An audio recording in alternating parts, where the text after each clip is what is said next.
হওয়ার পরে আমাদের জীবন থেকে অনেক নামাজ চলে গিয়েছে যেগুলোকে আমরা আদায় করতে পারিনি। সেই নামাজগুলোকে আমরা কিভাবে আদায় করব? এটি অত্যন্ত গুরুত্বপূর্ণ একটি প্রশ্ন, যেটাকে হাদিসের পরিভাষায় আমরা উমরি কাজা বলি। তো এই উমরি কাজা পড়ার সিস্টেমটাকে বর্তমানে যারা আহলে হাদিস রয়েছেন, আমাদের আহলে হাদিস ভাইয়েরা বলে থাকেন যে উমরি কাজা বলতে কোনো কিছু নেই, অর্থাৎ এই সমস্ত নামাজ আর পড়ার কোনো দরকার নেই। কিন্তু আমরা হানাফি মাযহাবে যারা অনুসারী, আমরা যারা ইমাম আবু হানিফা রাহমাতুল্লাহি আলাইহি অনুসরণ করি, তিনি বলেছেন যে উমরি কাজা এটা পড়ার ব্যাপারে। মনে করেন একজন ব্যক্তির সারা জীবনে প্রায় অনেকগুলো নামাজ কাজা হয়েছে, সেটা সে হিসাব আসলে জানে না, বা সে প্রাপ্তবয়স্ক হওয়ার পর থেকে এই পর্যন্ত কতগুলো নামাজ কাজা করেছে সেটাকে সে আসলে অ্যাকচুয়ালি বলতে পারে না। তো সেক্ষেত্রে সেই নামাজগুলোকে কিভাবে আদায় করবে? তো আমাদের হানাফি মাযহাব অনুযায়ী তার সিস্টেম হচ্ছে, মনে করেন আপনার বয়স 50 বছর, আপনার লাইফে অনেকগুলো নামাজ কাজা হয়েছে, আপনি এখন কিভাবে সেই নামাজগুলোকে আদায় করবেন? তো এর সমাধান হচ্ছে যে আপনি নামাজটাকে এভাবে শুরু করবেন, অর্থাৎ প্রত্যেক নামাজের আগে আপনি মনে করেন ফজর দিয়ে শুরু করলেন। ফজরের নামাজ আপনি পড়তে থাকলেন, আপনি এভাবে নিয়ত করলেন যে আমি আমার লাইফে যতগুলো ফজরের নামাজ কাজা হয়েছে ওর মধ্য থেকে আজকে প্রথম 2 রাকাত ফরজ নামাজ কাজা, 2 রাকাত ফরজ নামাজ আদায় করছি, এই বলে আপনি নিয়ত করবেন। নিয়ত করে যে কোনো সূরা মিলিয়ে 2 রাকাত করে এভাবে নামাজটা কাজা করতে থাকবেন। এইভাবে কাজা করতে করতে একটা সময় যখন আপনার মনে এই কথা বলবে যে আমার লাইফে যতগুলো নামাজ কাজা হয়েছিল বা ফজরের নামাজ কাজা হয়েছিল অনেক দীর্ঘদিন পড়ার পরে, আপনার মনে যখন বলবে হ্যাঁ আমার মনে হচ্ছে যে এখন আমার লাইফে আর কোনো কাজা নামাজ নেই, মানে ফজরের নামাজ কাজা নেই, আমি যতটুকু পড়েছি ততটুকু আদায় হয়েছে, আপনি মনে যদি এই কথা বলেন তাহলে আপনি ফজর শেষ, মানে আপনার লাইফের এটা একটা আপনার মোটামুটি, যেহেতু আপনার মনে সাক্ষী দিচ্ছে যে আমার এই পরিমাণ আমি নামাজ আদায় করেছি পরবর্তী লাইফে, যে আমার মনে সাক্ষী দিচ্ছে যে আমার লাইফে যতগুলো কাজা নামাজ ছিল ফজরের সেগুলো সব শেষ হয়েছে। এরপর আপনি আস্তে করে জোহরের নামাজ ধরবেন, এরপরে আসর ধরবেন, এরপর মাগরিব ধরবেন, এরপরে এশা, পর্যায়ক্রমে। তো এভাবে পড়তে করতে করতে করতে একটা সময় যখন আপনার মনে এই কথা সাক্ষী দিবে যে আমার জীবনে যতগুলো ফজর, জোহর, আসর, মাগরিবের নামাজ আমি আমার প্রাপ্তবয়স্ক হওয়ার পরে পড়িনি, যে কাজা করেছি এগুলা কাজা আদায় করতে করতে যখন আপনার দিলে সাক্ষী দিবে যে আমার এখন আর মনে হয় কাজা নেই, তখন থেকে আপনি সাহেবে তরতিব হয়ে যাবেন।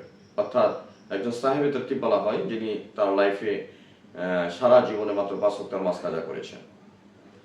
এটা একটা গুরুত্বপূর্ণ প্রশ্নের উত্তর হলো। এখন আমরা আসি, অনেকেই আমরা বিশেষ করে আমাদের এই দেশে ম্যাক্সিমাম যারা ঢাকা সিটি সহ বিভিন্ন সিটি শহরে থাকেন, তারা ফজরের সময় ঘুম থেকে করতে পারেন না।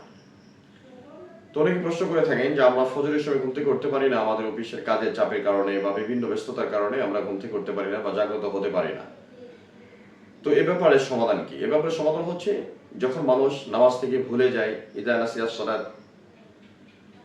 ফালিয়াস্তাইকাস, যখন মানুষ নামাজকে ভুলে যায়, সে যখন নামাজের জন্য জাগ্রত হয় বা ঘুম থেকে ভেঙে যায়, ঘুম ভেঙে যায়, তখনই যখন নামাজের কথা স্মরণ হবে তখনই সে নামাজটাকে আদায় করে নেবে। এটা হচ্ছে নিয়ম।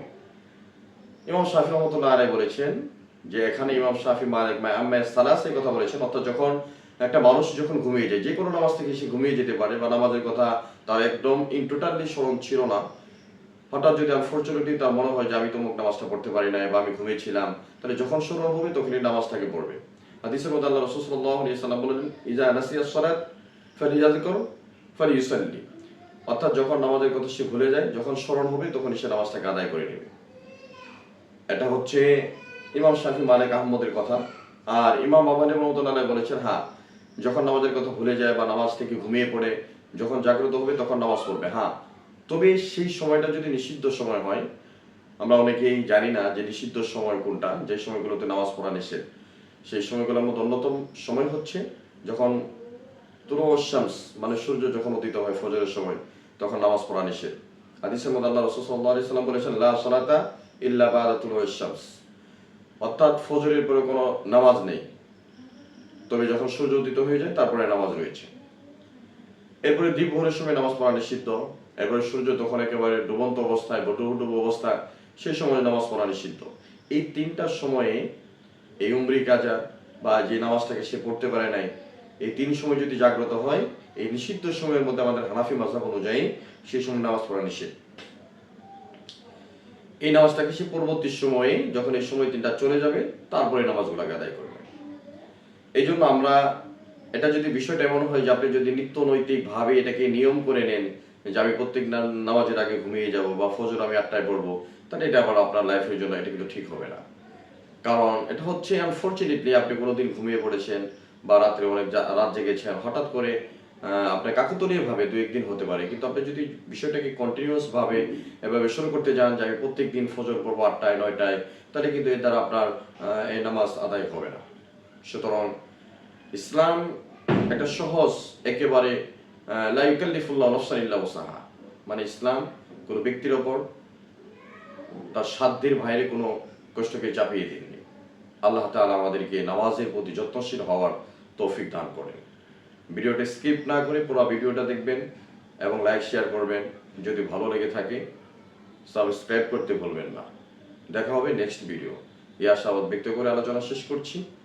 আসসালামু আলাইকুম ওয়া রাহমাতুল্লাহি ওয়া বারাকাতুহু।